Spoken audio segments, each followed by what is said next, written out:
Good morning, and today's going to be Queen 6 offsuit. We are late early position. And we have under the gun open raises. We get a call. I fold. We get call from the cutoff, call from the button, call from the big blind. So we got 5 players going to the flop here. A lot of hands to kind of discuss, a lot of ranges to try to build.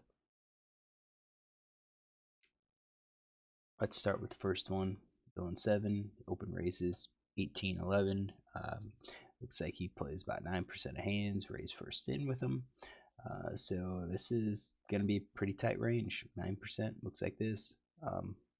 Reasonable. He's first to act. He has everyone else to act after him. Next player's playing pretty wide range, 50-some% BPIP. That's over 200 hands. You can see pre-flop call. It hasn't called in early position, but he's called 35% in mid position, 25 cutoff, 25 button. So I'm guessing he's probably playing like in the 30-ish percent, 25, 30.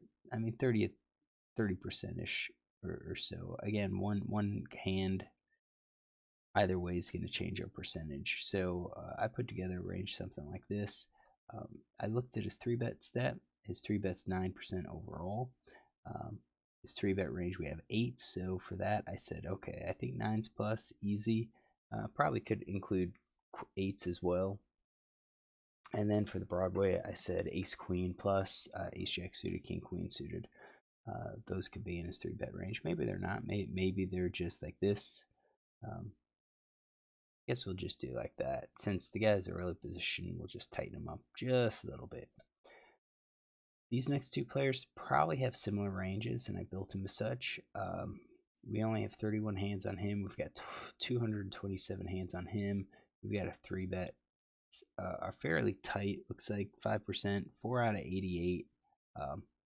And we know that he raised 2s out of the big blind, so you kind of have to knock that down and say, okay, well, that's a kind of a special case. Overall, BPIP on the buttons 18%, calls about 7%. So I think based on these, what I imagine these players are playing, they're playing like pocket pairs. And I did it for both of them. Basically, pocket pairs. I think queens plus ace king is going to be at least a 3-bet. So you have the rest of the pocket pairs. You've got some Broadway here, some suited offsuit Broadway that I think they're going to call in position. And they might actually be like a lot looser than what I'm imagining since there's already callers. But I think based on their stats, this is what we're going with. This guy is going to be looser. He's a button, only has to call 1.5 to see it. I'm sorry, the big blind. He's played 44%, called 32%. We're looking at a pretty decent range. And I have this. This is at 29%. Queens plus ace king, again, I think is his 3-bet. We do have 3-bet ranges here. Queens, 9s, ace jack, king queen. So maybe we can open it up. I didn't because we already have several other players in the pot that I kind of feel like some of these other hands are just going to call behind, see what they get. All right, so we go to the flop of Kh9c8. Lots of players. I think the players least likely to hit are going to be these guys. They might have pocket pairs underneath. He could definitely have hit. You know, these other 3 could definitely have hit. So goes check and he bets. He bets a little more than half pot. So here, kind of question, you know, what are you going to continue betting? It's multi-way, so generally you need to be more honest with your bet and your bet sizes.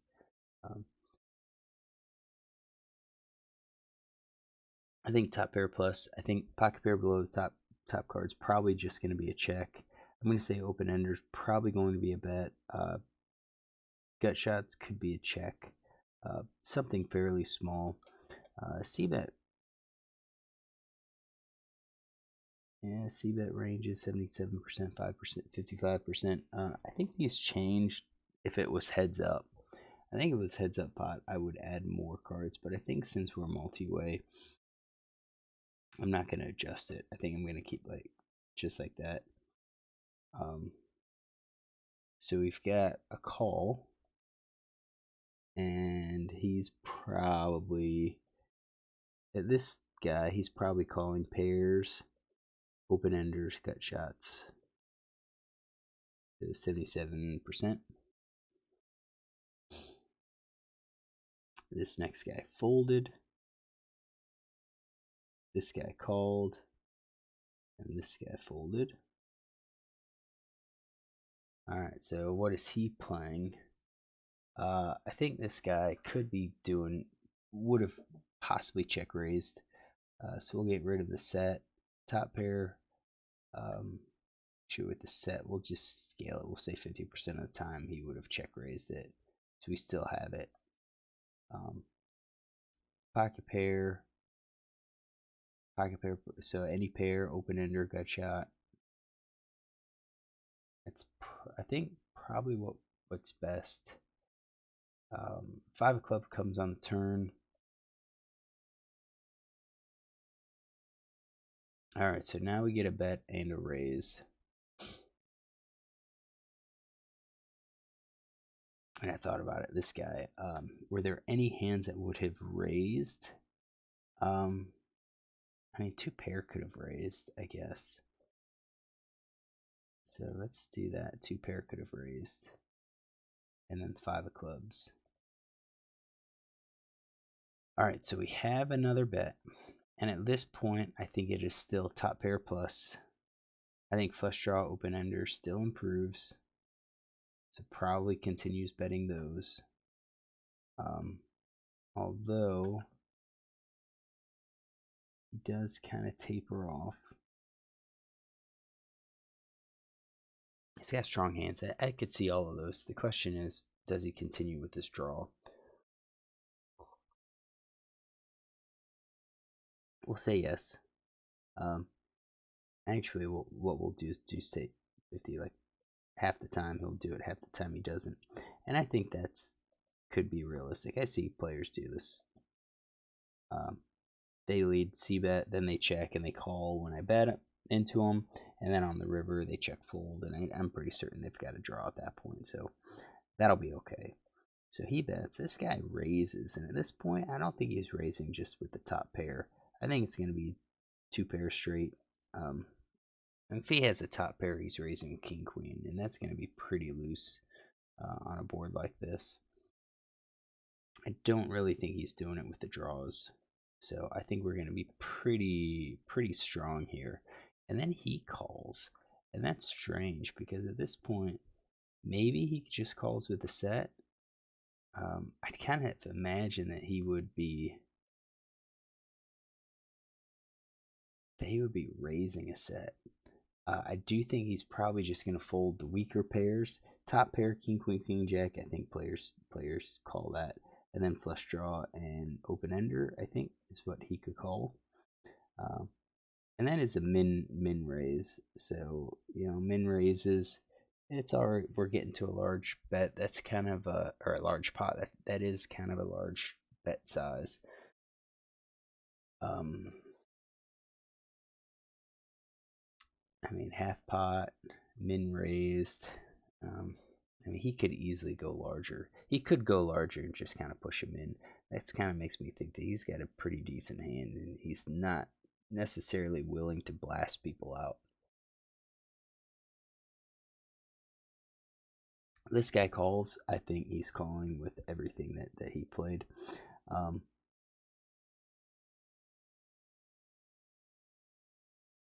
Would he re-raise anything? Maybe. I think a set would probably re-raise. Generally, I think I see sets do that. Overpair, I do think they can do that. I'm going to say 66% of the time he's going to have that overpair, and he chooses not to re-raise. A top pair has it. Flush draw, open ender. He's just going to call with those. He's not raising. All right, river comes out, 2 of diamonds. We get a check, we get an all in, or a bet that puts the other two all in. You get a call and a call, which is crazy. So here he's got a set. I think all of these hands he's going to check. And what does he call all in with? I don't think he calls all in with the weaker kings. I think maybe ace king plus. So I think maybe that is what he calls with. This guy calls with, I guess, I'll just only top pair. And then this guy, definitely strong. I think he bets all of those. So, see the river. 7-6, he's got the straight. What happened? Did we not have the straight? Oh no, because we didn't have that in his range. King Jack. We had that. We had King Jack here, but I kind of felt like he was going to just dump his kicker, but obviously he did not. And then 8-9 is the two pair, and we had the two pair on there. We had, you know, the offsuit and everything. So that's these are going to be some tough notes here. But he RFI 2.5 big blinds under the gun with King Jack clubs.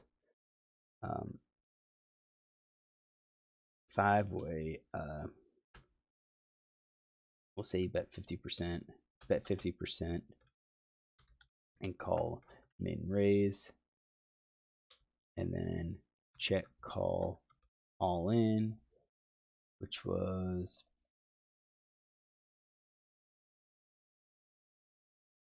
jeez, oh man, a third.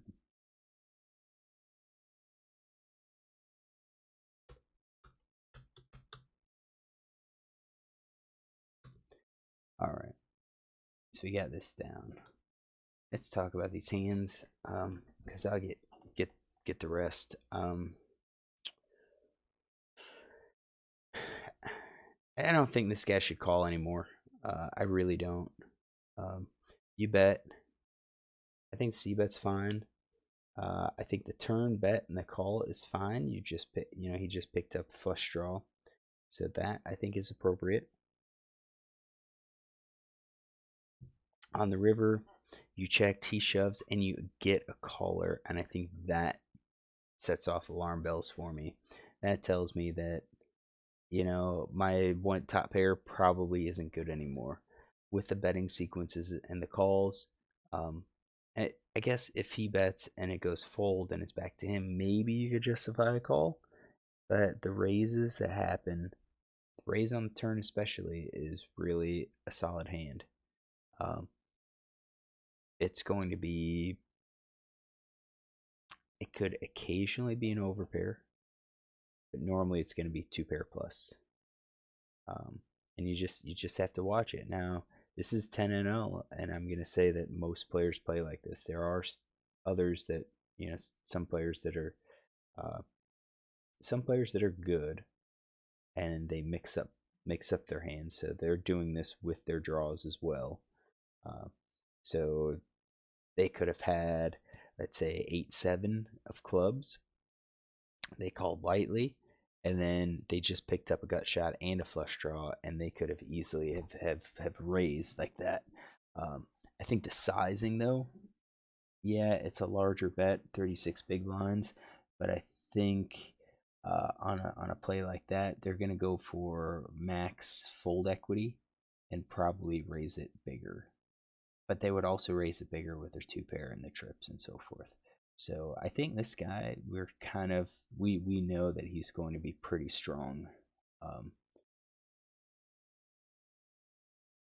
I don't really think this guy would have had like 6-7 for the straight. I think if he had trips, he probably would have re-raised on the turn. So it kind of leads me to think, you know, he's either on a draw or he just has like the one pair hand like the king. This guy kept calling calling. He had a wider range than I expected. But that is a spot where if you're in position,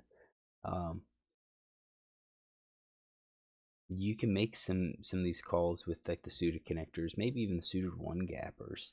I think I've done that a few times where I've said, let's just play it because you never know, what they're gonna play. You could add in the range something like this to get to 13%, and then you flop, open ender, you call. It makes sense to call. Could make sense to raise. Here you've got a diamond that you could continue with, but however, there's two callers already, or there's one caller. I'm not sure if I would make that kind of raise. That'd be an interesting play to consider. Should this guy have raised on the flop? On the turn, I think his call is okay. I think the bet sizing, since it's a main raise, I probably would have made that call too instead of raising. And I think I would have done that because he already put money in. I'm hoping to get an extra bet from him. Because I think at this point, I'm pretty confident I'm going to take this guy's stack. I would be pretty confident I'm already going to do that. So the other thing is trying to get the money from this guy, from King Jack. And I think, yeah, call probably would have been okay.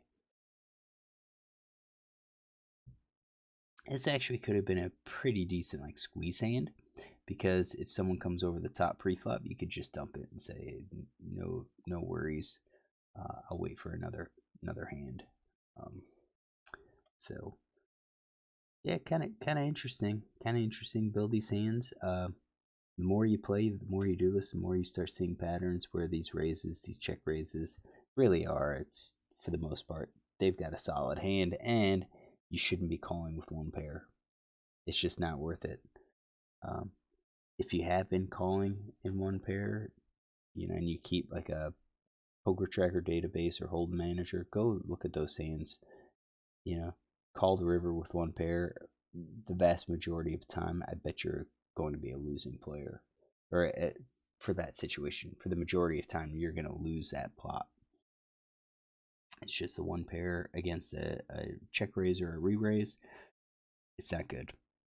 You're behind. All right, so hopefully you enjoy this hand. If you do, look tomorrow for another.